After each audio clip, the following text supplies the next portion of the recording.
Okay, welcome to Factoring Polynomials with the GCF Day 2.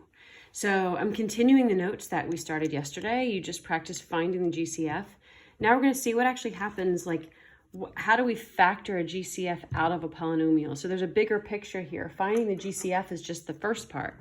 Now, like, what do we actually do with that? Because I had said that we were going to be like multiplying and taking apart, multiplying, taking apart.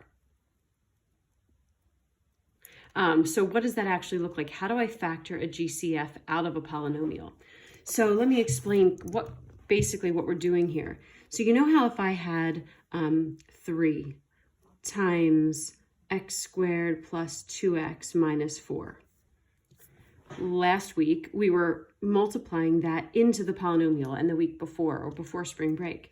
So we would distribute that, and we would say, okay, the answer is 3x squared plus 6x minus 12. Oops. And what if you did another one? What if I had 5x squared out here, and then I had 2x minus 4x to the third plus 1? What would that look like if I multiplied it out? So maybe pause it and try it. But we're going to distribute this to each term. So 5x squared times 2x is 10x to the third. 5x squared times 4x to the third. So first of all, we have the 5 times the negative 4, which is negative 20 or minus 20. And then how many x's? Add those exponents, x to the 5th. Plus 5x squared times 1, 5x squared. Okay, now the video is going to ask you to answer a question now. So that's what I've been doing. I've been multiplying numbers into polynomials. Well, now I'm going to be given this. And I'm going to be asked to factor out the GCF. I'm just going to be going backwards. I'm going to be given this and be asked to factor out the GCF. So I'm going to have a polynomial, and you're going to have to find out what is the GCF using the method we talked about yesterday. And then I'm going to take that GCF and basically write it in front of parentheses and put in parentheses all that's left after that GCF is taken out. So this one would be even more complicated. The GCF of all of this, and we'll go through it step by step, but the GCF would be 5x squared. I would take that out, write it in front of the parentheses, and write down what's left when all of those get divided basically by 5x squared. So let me show you how that works. We'll take a simple one first. So this first one, 2x squared plus 4x minus 6. I'm going to write down each term and figure out what the factors are so I can find the GCF. That's first. So the factors of 2 are 1 times 2, and then I have an x and an x. The factors of 4 are 1 times 4 and 2 times 2, and then I have x. And the factors of 6 are 1 times 6 and 2 times 3, and then I have no factors of x. So the first thing I want to ask myself is, what is my GCF? So between all of them, 1 goes into all of them, but so does 2. So 2 is my GCF in terms of numbers. In terms of x's, I don't have any x's down here. So my GCF is just 2. There are no x's in the greatest common factor. So to answer this, to actually factor this polynomial, I'm going to write down the GCF and I'm going to put parentheses. And in parentheses, I write down whatever's left for each term. So basically, in the 2x squared, when I factor out a 2, what's left? 1xx. So 1x squared. Plus, in the next term, when I factor out a 2, what's left? 1 times 4 times x. Minus, in the next term, when I factor the 6, when I factor the 2 out of the 6, what's left? 1 times 3. Oh, shoot. Oh, that's not a great way to... Oh my gosh. That's wrong.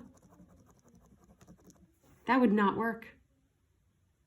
I don't think I can back up the video. Sorry. Ignore that. Go back to this. The GCF is 2. I can't just go back and look at the numbers because there's too many factors. When I write down the factors of 4, 1, 2, and 4, I can't just multiply them out to get back to 4. Yeah, sorry. All right. Scratch that for a second. Sorry. If this was real life, that could have happened. Anyway, don't use this chart when you're once you get your GCF of 2, go back to the beginning. Okay. And think about if I took a 2 out of this term, I'm doing 2 divided by 2 goes 1 time. And how many x's are left? Well, I didn't take any x's out, so x squared is still left. Now go to this term. If I factor out a 2, I do 4 divided by 2. I'm left with a 2. And how many x's did I take out? None. So there's still x left. And in the final term, minus 6, I took a 2 out. 6 divided by 2 is 3. There were no x's to begin with. I didn't take any out. Whew, now it's factored. Sorry about that. I'll do plenty more examples, so don't worry, you'll get to practice. So this is the factored form of this. If I wanted to check myself, what could I do? Well, I could go through and multiply. I could do 2 times this, 2 times this, and 2 times this, and I should get back to what I had originally. So that's why we practiced multiplying first. I multiplied first to show how that was going to work, and now we're going to go backwards and do what we call factor. Take out that greatest common factor. So this polynomial and this are the same. It's just that I factored the greatest common factor out of each term here. Okay, let's do another one, and I won't make the mistake this time. So I've got 3 terms. I'm still going to figure out what their greatest common factors are. The way we did yesterday and the way I was showing for the above problem.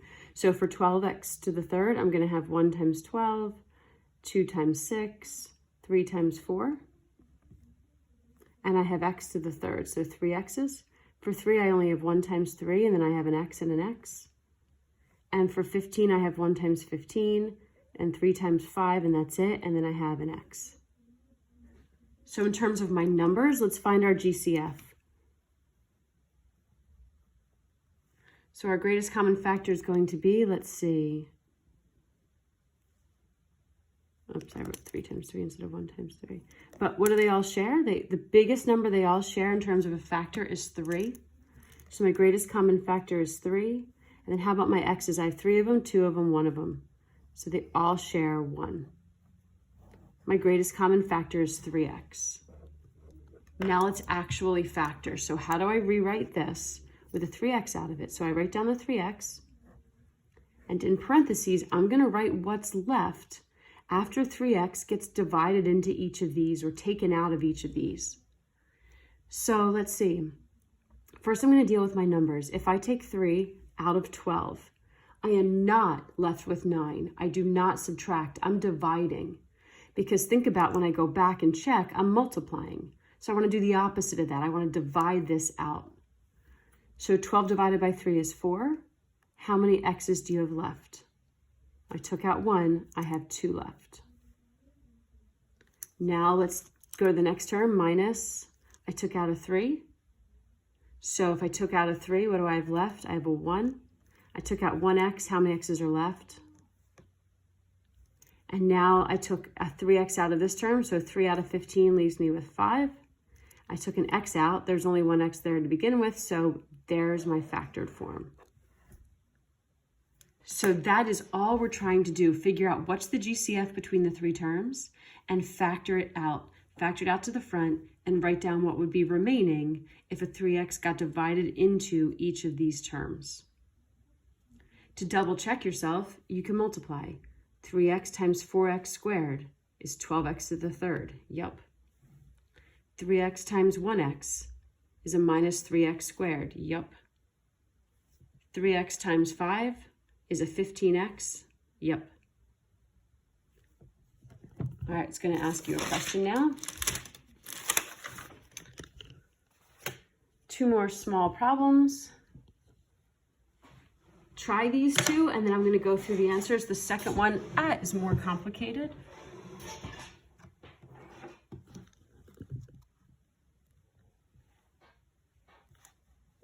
So you might want to pause the video for a second, but in this top one,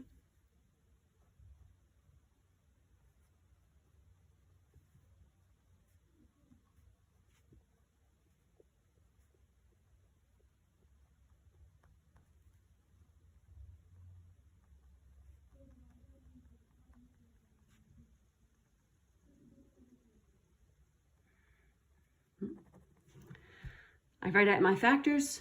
My biggest one is 2. And as far as m's go, I do not have any shared m's. So my GCF is only 2. So how do I factor this? I write down the 2. What do I have left? 8m squared minus 5m plus 5. I took my 2, I divided it into 16, I have 8 left. No m's came out.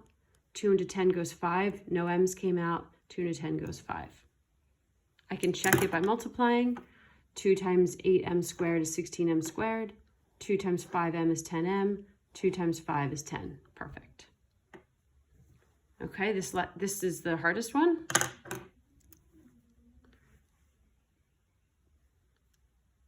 So just, I don't feel like always writing everything out all the time. I guess I should because it's notes. If you can do this without writing everything out, then like, good for you. That's fine. You don't have to write everything out every time.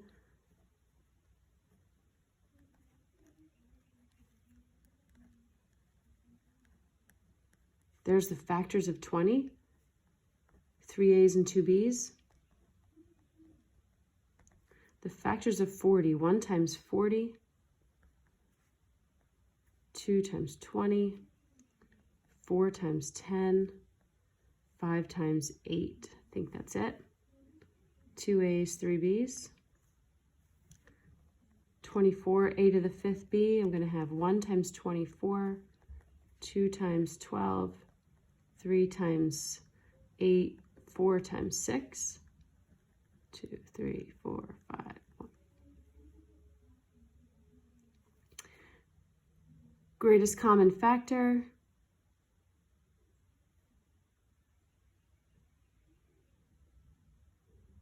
I think is a 4.